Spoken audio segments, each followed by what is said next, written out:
Baik, kita lanjutkan kembali sahabat Banjarmasin Pos, masih bersama saya jurnalis Banjarmasin Pos Anjar Wulandari dan Ketua Kadin Kalsel Ibu Sinta Laksmi Dewi. Sebelum lanjut nih, saya tetap mengingatkan sahabat Banjarmasin Pos, Anda bisa mengikuti bincang kita ini di YouTube Banjarmasin Pos, Banjarmasin Pos News Video, di Instagram Banjarmasin Pos @banjarmasinpos, dan di Facebook Bipos Online. Baik, kita lanjutkan lagi nih Bu Dewi. Tadi kan sempat disentil terkait dengan potensi-potensi dan mungkin perlu adanya sinergi banyak pihak, dalam hal ini tidak hanya masyarakat tapi juga pemerintah, Bu ya. Nah, mungkin ada nggak sih Bu dari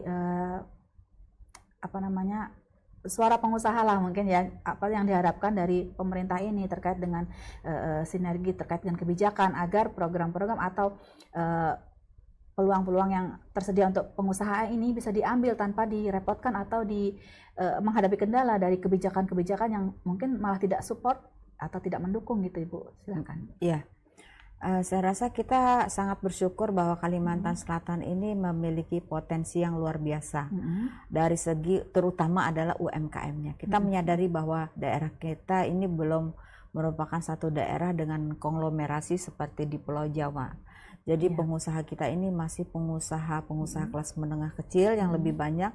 Kalau menengah besarnya itu, atau kalau yang besarnya sangat bisa dihitung dengan jari lah seperti itu.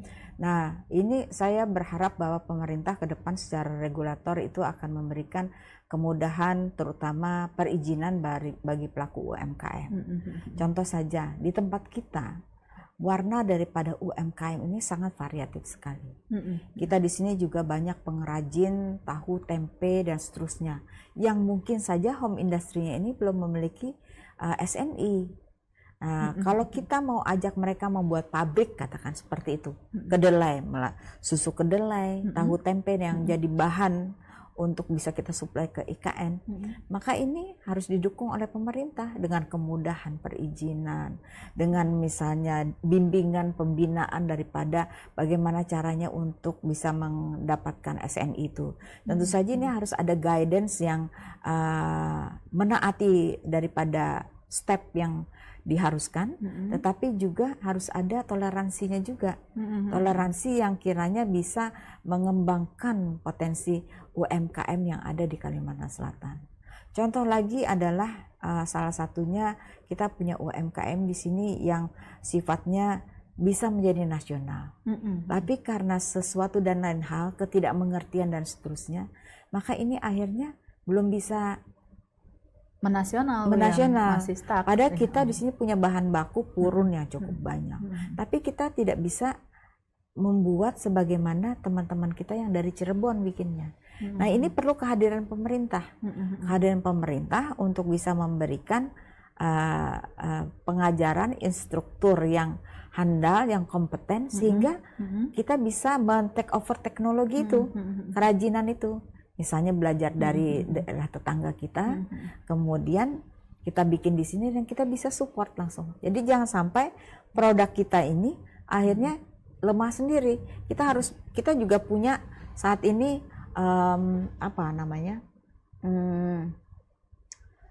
produsen mebel yang secara turun-temurun udah dilaksanakan seperti HSU.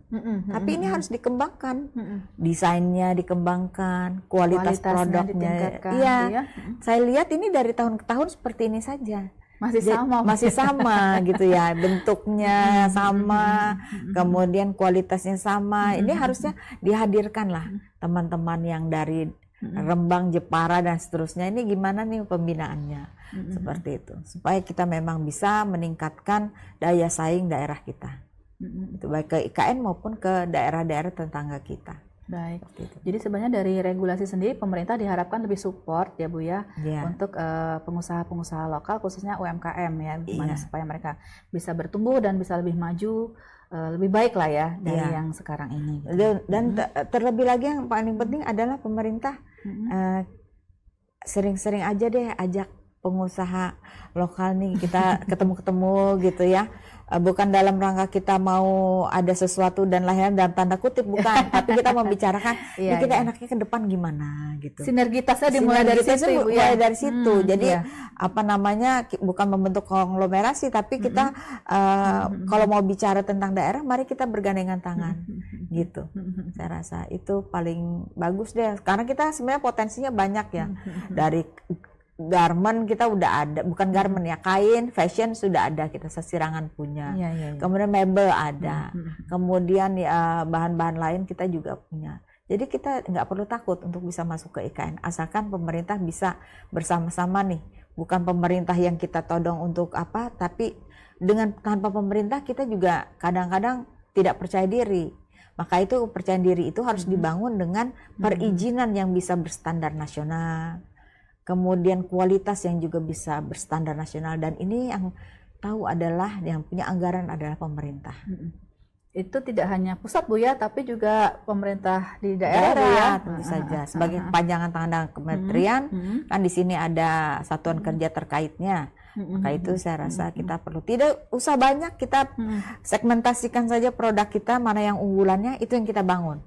Kalau kita perlu misalnya hal-hal yang lain, kita di sini masih banyak lahan yang bisa kita olah untuk bisa meningkatkan produktivitas daerah kita. Karena sebenarnya potensi sendiri tidak kalah, Bu, ya, walaupun selama ini Kalimantan, khususnya Kalimantan Selatan mungkin lebih dikenal sumber daya alamnya ya, yang mineral tadi ya. Tapi sebenarnya di luar itu pun potensi sangat besar. Tapi tinggal menunggu peluang atau dukungan untuk lebih eksis lagi di kancah nasional. Betul. Ya. Contoh saja misalnya pisang ya, pisang kepok gitu ya.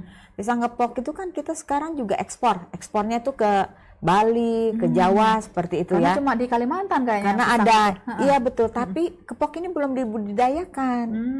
Harusnya kita melihat potensi. Oh, orang suka nih, kita budidayakan mulai. Di sini kan kita punya Badan Research dan Inovasi Daerah, kalau nggak salah ya. Nah, saya rasa ini sangat penting untuk bisa ditingkatkan, dioptimalkan, direvitalisasi sehingga kita bisa bersama-sama meningkatkan produktivitas daerah kita melalui research yang dilakukan oleh Brinda ini. Jadi seperti tadi pisang, kalau kita budidayakan kan berarti bisa intensif lagi produknya atau segala macam seperti itu ya. Seperti nanas, kita bisa melakukan misalnya nanas kaleng segala macam seperti Thailand seperti itu ya. Jadi kalau padi sekarang kan sudah mulai ada padi apung. Padi apung. Tapi kita belum dapat ininya nih. Update-nya lagi nih di mana daerahnya dan seterusnya, apakah bisa panen dengan maksimal dan seterusnya. Tapi ini saya rasa kita harus mulailah wawasan untuk penelitian ini kita kembangkan tadi, Bu, ya. Karena potensi daerah kita nih betul-betul harus dioptimalkan supaya kita bisa bersaing. Iya. Tapi jangan setengah-setengah juga, Bu, ya. Ya setengah-setengah proyek aja ya, asal ada proyek. Kita punya ikan ya. Tapi ikan kita saat ini yang datang itu dari Juwana juga banyak gitu. Jadi daerah tangkap ikan kita ini belum dimaksimalkan. Kemudian yang lebih penting adalah saya rasa kita perlu menjamin bahwa rancangan tata ruang kita ini harus kita betul-betul disiplin untuk menerapkan tata ruang itu sebagaimana yang telah ditetapkan. Sehingga jangan sampai ada perpindahan lahan dan lain-lain ini sehingga akhirnya kita sorted di satu sisi kemudian surplus di sisi lain. Contoh seperti padi, lahan sawah kita.